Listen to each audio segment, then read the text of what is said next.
Hi roommate, it's Miss Moline and I have Maxine right here, and then this is Ruby May, and we're going to be reading, and I have Matthew with us tonight. So we're going to start with our chapter 2 of Humphrey.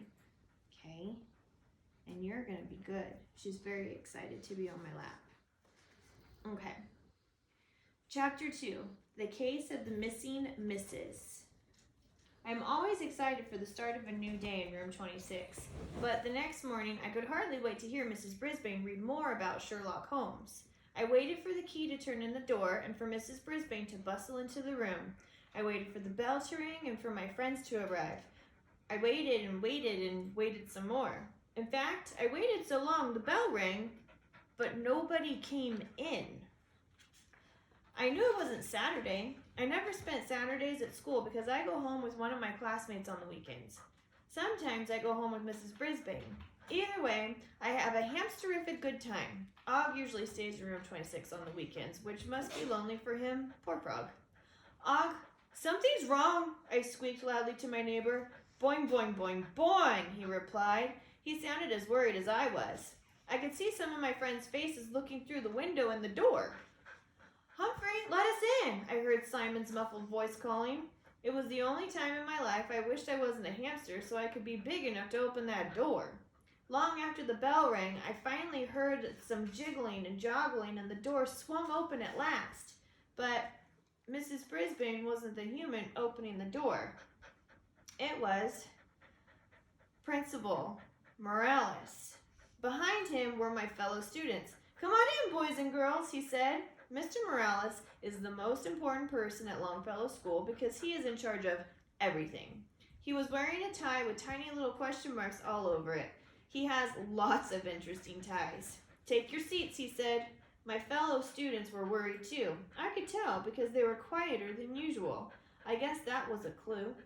It looks as if Mrs. Brisbane is going to be late, he said. We're trying to reach her now. Mrs. Brisbane is never, never, never late. This was a very pie-whacking morning. I'll take attendance, Mr. Morales said. Holly jumped up and offered to help. Thank you, he said to her, but I think I can handle it. Then he called out names and each student answered present in return. Everyone was present except Mrs. Brisbane.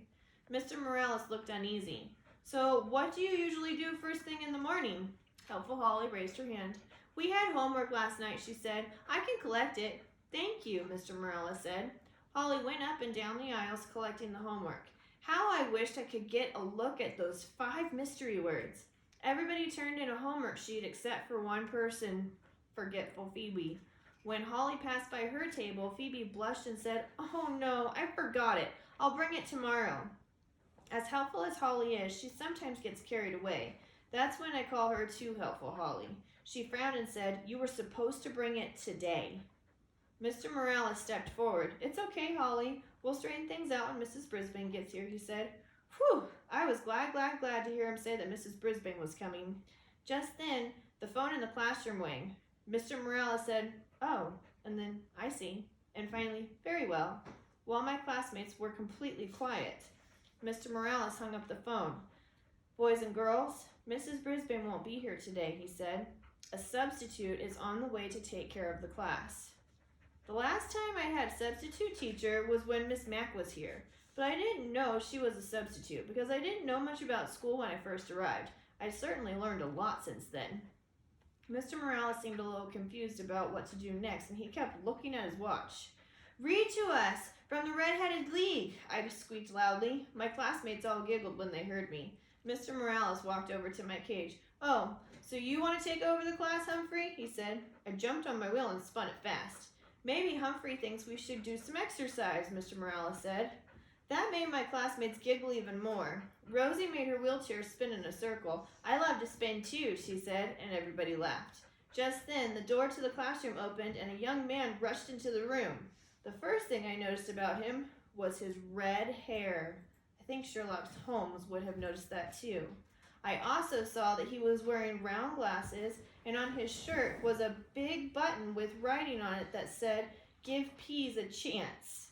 I love any veggies, including peas, so this human and I definitely had something in common. He had a big cloth bag slung over his shoulder, sort of like Santa Claus. It was lumpy and bumpy and way too big for a lunch bag. Mr. Morales stepped forward and shook his hand. "Welcome, I'm the principal," he said. "Mr. Morales." "Hi," the young man said. "I'm Ed Edonopoulos." The principal turned to the class and said, "Here's your substitute for the day. I expect you to give him your full attention." Mr. Morales left Mr. Edonopoulos, and Mr. Edonopoulos gave us a friendly smile. "Hi, kids," he said. "I know Edonopoulos is a mouthful, so you can call me Mr. E." There were a few giggles, and Slow Down Simon repeated the name out loud the way I heard it. "Mr. E!" Mr. E smiled and nodded. "Mr. E, that's a good one. Hey, you know my name, but I don't know yours. I'm going to come up and down the aisles and you're going to tell me who you are." He looked around the students' tables one by one and asked, "What's your name?" He high-fived each student and said something like, "Cool shirt," or "Glad to know you," or "Awesome." "My name is Holly, and I collected the homework this morning," Too Helpful Holly said when Mr. E got to her. "It was our mystery words sheet. I put it on the teacher's desk. Only one didn't get turned in." Thanks," Mr. E said. "I'm Sophie, and I really like your pin. I like to wear pins with my sayings, too." "Stop talking," Sophie said. "Do you remember where you got it?" Mr. E didn't remember where he got it. Sophie kept on talking until he said, "I think I'd better give the rest of the class a chance." He moved on to the next table. "I'm Thomas T. Troop," Thomas said. "My dad's a detective, like Sherlock Holmes." "Not," I heard just Joey mutter. Mr. E turned toward the class. "What's the problem?" he asked. "He told me that his dad's an airplane pilot," just Joey said. "So?" Thomas said. "He can be both." "He told me that his dad's a ship captain," Small Paul grumbled. Mr. E just laughed. "Sounds like a talented father." Then he moved on again. When he got to my side of the room, he finally noticed Og and me. "Whoa," he said. "Those are some funny-looking students." I heard some giggles, but I wasn't laughing. I can see how you might call Og funny-looking, but not a handsome golden hamster like me. Mr. E leaned in and looked right at me. "What's its name?" "Humphrey," I squeaked loudly, "and I am not an it." "Whoa," he said again. "I think he's talking. What is he, a rat?" It was clear that this teacher didn't do his homework when it came to animals. Imagine mistaking me for a rat. Luckily, my friends all shouted out, "Hamster!" "His name is Humphrey," Holly added. Mr. E said, "Cool." Then he turned to Og. "I know this is a frog, right? What's his name?" he asked. "Boing, boing, boing," Og twanged loudly. He probably doesn't like being called an it either. "His name is Og," Rolling Rosie explained. "Og the frog," Mr. E said. "I like it." He was quiet for a few seconds as he looked around the room. "You know, I was still sleeping when I got the call to come over here, so I don't know what your teacher's plans were for today," he said. "Why don't you tell me what you want to do?" My friends looked surprised. I'm sure I looked surprised too. Hurry Up Harry waved his hand and Mr. E called on him. "I'd like to go home," he said. Everybody laughed. It was a funny thing to say, but I don't think Mrs. Brisbane would have laughed. "I understand," Mr. E said, "but I don't think that's going to happen. Hey, I know. Why don't we sing a song to help me remember your names?" Everybody seemed to like the idea of a song. I was amazed at what happened next. Mr. E pointed at a student. The student stood up and said his name, and then the teacher made a little rhyming song with the name. He took parts of each name and added things to it like Banana Fana and Fee-Fi-Fo after a few names, and the whole class joined in. The song made my friends giggle, but it was very confusing to me. After he finished the whole class, Rosie raised her hand and asked if they could do my name. I can't remember it all, but it ended with Fee-Fi-Mo-Mumfrey, Humphrey, Bumfrey, Mumfrey, Fumfrey. Whoa, how was that going to help him remember our real names? Og's name sounded even stranger. Bog, Fog, Mog. I don't know what Og thought, but I was in a bit of a fog myself. I was still thinking about Mumphrey and Mog when the bell rang for recess. As soon as my classmates were gone, Mr. E picked up his big sack and looked inside. "Let's see," he mumbled. "What's next? Maybe this?"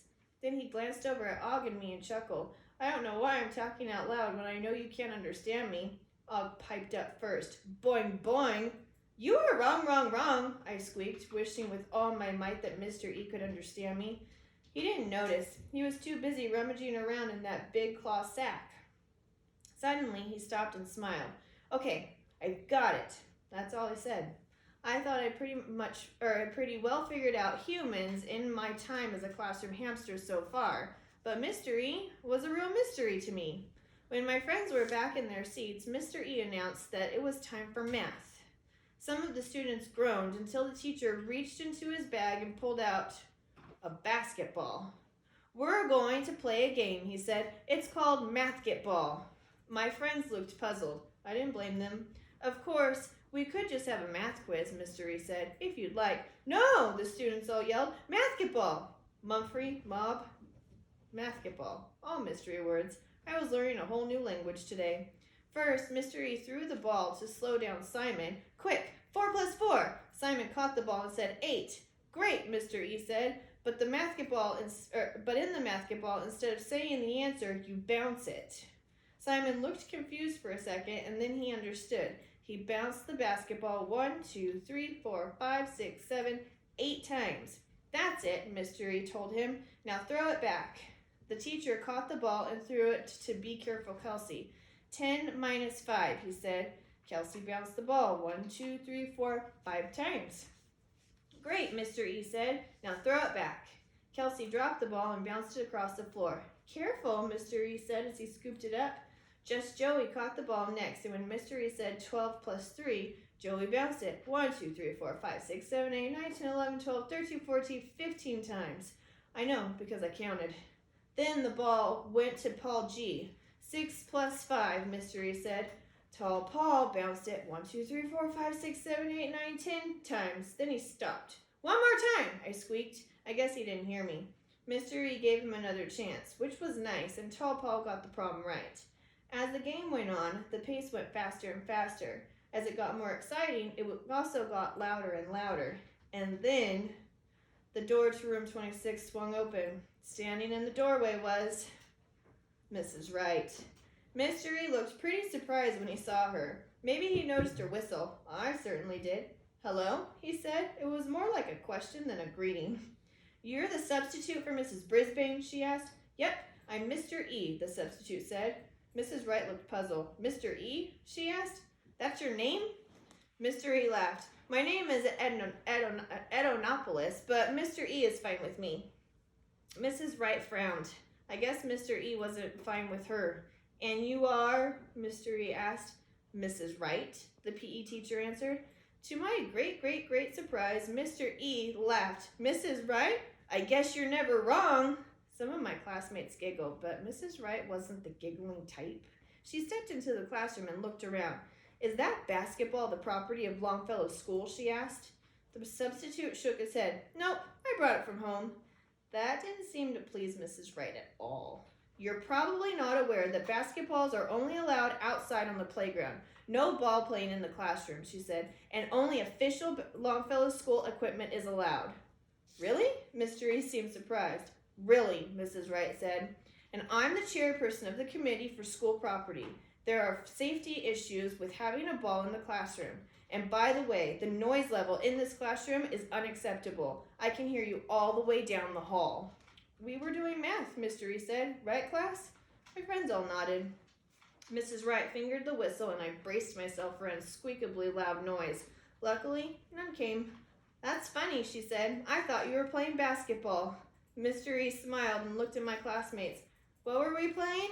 Mathgetball, my friends all answered. Mrs. Wright frowned even more. If that's possible, perhaps you can do math more quietly in the future, she said. Of course, I'm sure Mrs. Brisbane will be back tomorrow. I crossed my paws and hoped that she was right. Oh, I hope that she was right. Because school with Mr. E was making me very pie-whacked. That means confused. Humphrey's detectionary. It's not easy to solve the mystery of a missing person, especially if you miss that missing person a lot. All right, guys. So, where is she? Chapter 3. So, for Monday, when we come back from break, the case of the mystifying Mr. E. All right.